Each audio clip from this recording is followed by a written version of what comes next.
So I apologize to you guys in the later part of this video. There were lawn people that came and had their leaf blowers and all that stuff. So apologize for that at the end of this. Hey guys, welcome to Press Pause. Today we are doing one of our versus series. Again, if you haven't seen the Digimon versus Pokemon video, please go check that out. I think you guys will enjoy it. We did have a lot of people who enjoyed that video. So we'd love to see if you guys are interested in that. But today we are breaking down two galactic mechas, which would be Masterchief from the Halo series, as well as Mando, Mandalorian Din Djarin from Star Wars, okay? These two are two iconic galactic level entities that everyone loves from the IPs that they are placed within. So let's go ahead and break them down. We are going to analyze their weapons, their armor, everything about what encompasses them as the warrior that they are, and see who comes out on top. Obviously, we had to look at some things here and figure out what would make more sense and what would be more powerful. It's interesting and it's very difficult to take two different universes, two different mythos, especially a video game, and then you take an iconic IP like Star Wars and putting them together. But we had a lot of fun doing it, and we hope you guys really enjoy it too, okay? So let's go ahead and get into it. First off, we're talking about Mando. So let's look at Mando a little bit. He does have Beskar armor. This is a guy who is fully equipped, deadly tools, deadly weapons, and this is someone who we are very excited to break down because he was a bounty hunter. I can bring you in warm, or I can bring you in cold. Mandalorian turned bounty hunter, and he was a foundling raised by the Mandalorians with the Mandalorian code. Okay, he's very much an honorable person, very much someone you would look up to as a father figure, and we are thankful that Grogu has Mando to look up to as a father figure. Now, looking at Master Chief. Master Chief is the leader of the UNSC. Master Chief, defend this station. Yes, sir. I need a weapon. Going up against the Covenant, saving humans in this galaxy that is Halo. He's done a fantastic job with his Mjolnir armor, and alongside his soldiers and Cortana, his AI, this is the flagship soldier for the UNSC. First off, we're going to talk about long-range weapons, okay? Master Chief brings to the table his SRS-99 series sniper rifle, okay? This is gas-operated, semi-automatic rifle, can shoot massively long distance, no range issues here, and the bullets impact straight through any defensive shields, straight through that Mjolnir armor. Absolutely one shot, one kill. And then you look at Mando and what he brings to the table, and he has his Ambin sniper rifle, okay? This is a sniper rifle that is very, very unique to Star Wars mythos. You know, you sit there and you shoot this and it disintegrates your target with that hit, okay? Obviously for the bigger targets, this does not do that, but it does for a standard human-sized person. Absolute disintegration from a hit here, okay? Looking at the numbers, looking at the details here, from what we have to look at, it affects the opponent, okay? Both are top-notch marksmen.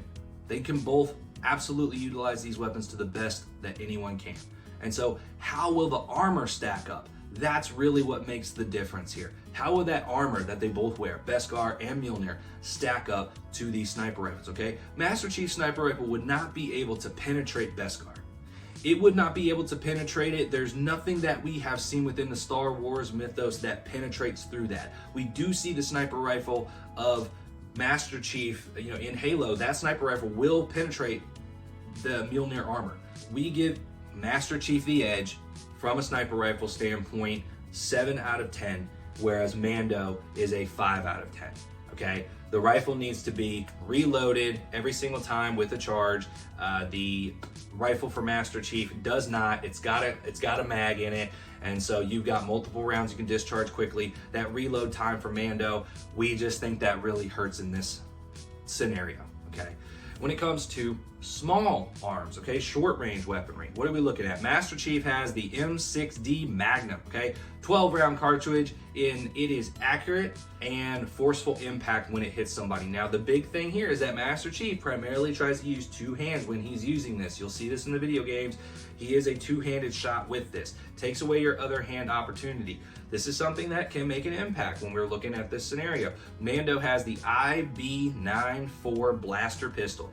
It's unclear the number of shots before reload, but we would estimate from other weapons similar to this in the Star Wars mythos about 100 round base, okay? Could be possibly more than that. So definitely a lot more than what Master Chief's bringing to the table, okay? Mando can just unload this thing all day long. Master Chief's gonna run out a lot quicker. You know, what Master Chief is bringing to the table, it is a great weapon. We have nothing negative to say about it, but Mando's increased shot count and the fact that he is effective with one-handed firing, whereas Master Chief primarily has to do two hands on this, it gives the edge to Mando 8-5, okay, in the small arms category. Now, looking at armor, this is something that everybody loves about both of these is the armor. There's so much lore that goes into the armor, but we're gonna dull it down a little bit here to make it something that we can all digest for the purpose of this video. Mando's Beskar armor is one of, if not the strongest metal in the Star Wars galaxy, okay? This is futuristic material, futuristic concepts, just like in Halo, and it is the strongest alloy out there, okay? Master Chief's Mjolnir armor is very durable, but not quite the level of Beskar. We have seen the Mjolnir armor get impacted where bullets go through it with that sniper rifle. Beskar cannot be penetrated. We have not seen that occur. Okay, even lightsabers, which can go through anything in the Star Wars galaxy except for Beskar. So, you know, for Master Chief, what we'd have to say here is it covers much more of his body, okay? And with that, that is the edge, okay? The Beskar may not be able to be penetrated, but if you hit Din Djarin in any of the places that he does not have Beskar, he's going down. And so that is something that's a big disadvantage. We gotta give the armor to Master Chief because he is covered pretty much head to toe with that Mjolnir armor. So it may not be as dense, may not be able to stop every single round that comes at him, but it covers him a lot more. So that's gonna give him the edge. This is gonna be a 9-8, very, very close here. Then talking about explosives, guys. Explosives, the UNSC brings in the M9 grenade. 13-foot radius on the impact of this grenade when you pull that charge and throw the frag out, right? Now, Mando brings the grav charges, okay? These are the little items sitting on his belt, little circular items, and it's something where it has a 16-foot radius, okay? Looking at these two, they're gonna have explosive concussive power. That's not something we're really gonna try and worry about which one's more deadly from the explosion power. We're looking at the radius here. Range of the weapon is really what makes the difference, okay? We've got to end up going with Mando. And then again, this one's really close, okay? The same type of power from both of these, but the range is something that's going to give the benefit to Mando. So we're going with an 8 to a 7 here in the rankings for explosives. Now, looking at the X Factors, guys, we're gonna bring one X Factor from each of these in there. Obviously, everybody would love to see little Grogu be a part of the X Factor for Mando, but we're not gonna do that because Mando is not gonna risk Grogu's safety up against Master Chief, okay? And we'd like to put Cortana in there as well, but you know what? If we're keeping Grogu out of this, let's keep the other entity out of this as well. So we're gonna look at Mando and we're gonna look at the Whistling Birds. This is a deadly, deadly weapon that was created for him. Absolutely stunning because these are little cartridges that go into his wrist gauntlet. They fire out and precise attack, take out targets, okay? This is pretty much the end all be all. Doesn't matter if he's surrounded by enemies, this thing will get him out of it. Master Chief's bringing to the table the energy shield, the shield that kind of veils around his armor. This adds a 9 to the score of Master Chief. While this shield is not super impervious, it's very strong and it recharges, okay? So this is something where after it goes down, it can revitalize back up. We do give this a 9 because again, it can be penetrated, right? And the Whistling Birds adds a 10 to Mando. So in the X Factors, we're giving the slight edge to Whistling Birds because it is so deadly, okay? So getting all of these numbers broken down, what do we have? We have Mando with 39 and Master Chief with a very close 37. These two warriors are absolutely the peak of both of their universes. They are both people we'd love to go into battle with, but at the end of the day, we had to go with Mando. Just the thing that was the biggest factor for us is the Whistling Birds. Guys, as soon as Master Chief is in close range at all to Mando, All he's got to do is use those whistling birds, and they're going to end up nullifying that shield, allowing Mando to get in close, if not going through the shield that Master Chief has and completely killing him right then. It's something where now he loses that shield. He's already at the disadvantage, and I think that Mando would be able to beat him.